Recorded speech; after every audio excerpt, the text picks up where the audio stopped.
Hi, I'm Reverend Dr. Cynthia Archer, and I'm an associate pastor here at the Interfaith Christian Church of Living Manna.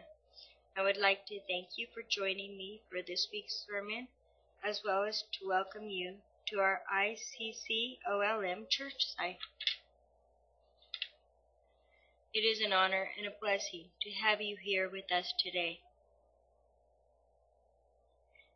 In today's sermon, I would like to address the issue of homosexuality. Through my own experiences in life, I have come to find that religion seems more often used as an excuse for prejudiced behavior than I wish to be the case.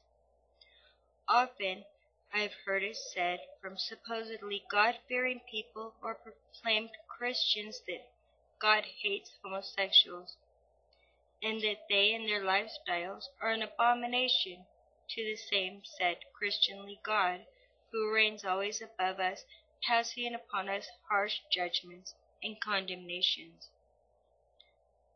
Wow, so much for Christianly love and compassion.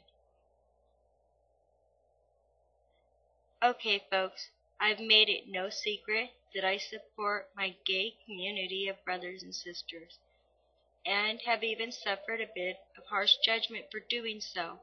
But honestly, it is not that I feel it is my place to rewrite the rules or to make up my own rules of how God sees and does things, but rather that I think through the years a sad misinterpretation has taken form, and that in fact all of the anti-gay Christian propaganda may be sadly twisted and mangled a bit from the true original message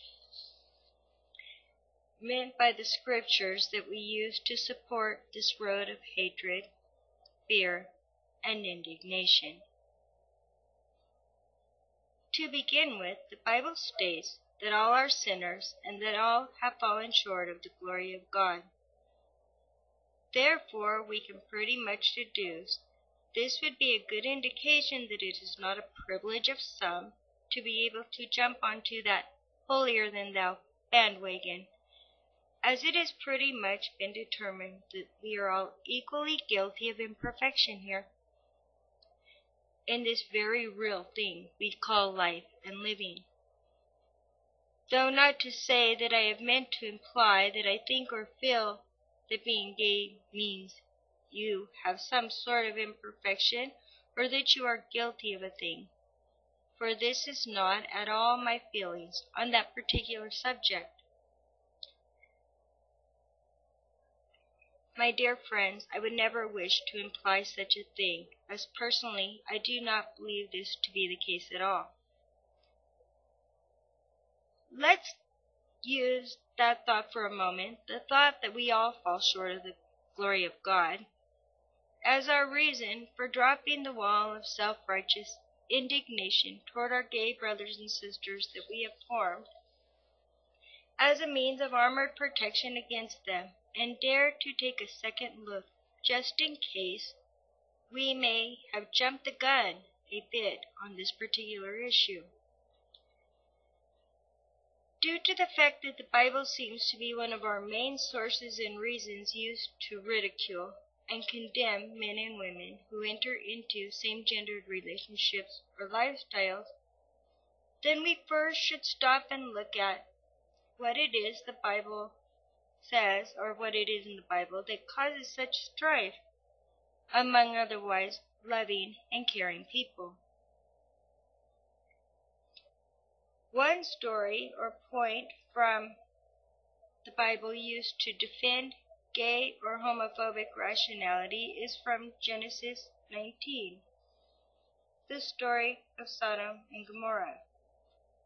Here we read about people of this evil city of men wishing to know or otherwise interpret it to force sex upon two angels that God had sent, not realizing that they were angels.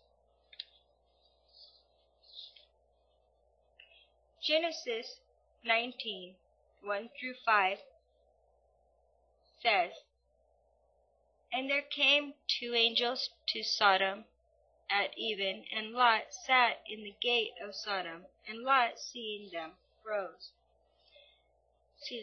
up to meet them. And he bowed himself with his face toward the ground. And he said, Behold now, my lords, turn in, I pray you, into your servant's house, and tarry all night, and wash your feet, and ye shall rise up early, and go on your ways. And they said, Nay, but we will abide in the street all night. And he pressed upon them greatly, that they turned in unto him, and entered into his house. And he made them a feast, and did bake unleavened bread, and they did eat. But before they lay down, the men of the city, even the men of Sodom, compassed the house round about, both old and young, all the people from every quarter. And they called unto Lot, and said unto him, Where are the men which came into thee this night? Bring them out unto us, that we may know them.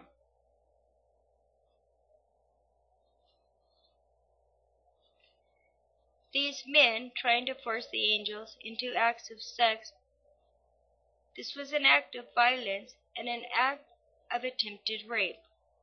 So perhaps it can be noted that the Bible is therefore speaking ill here of acts of rape and forced sex upon others, rather than just an act of same-gendered relation between two persons in a relationship of commitment, love, and mutual respect.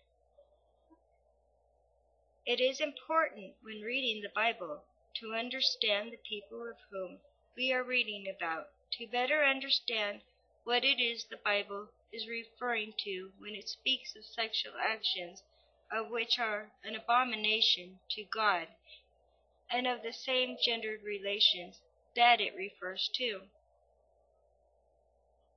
We need to realize the relationships, as we know them today, are much different than those of the people of the ancient Mediterranean world.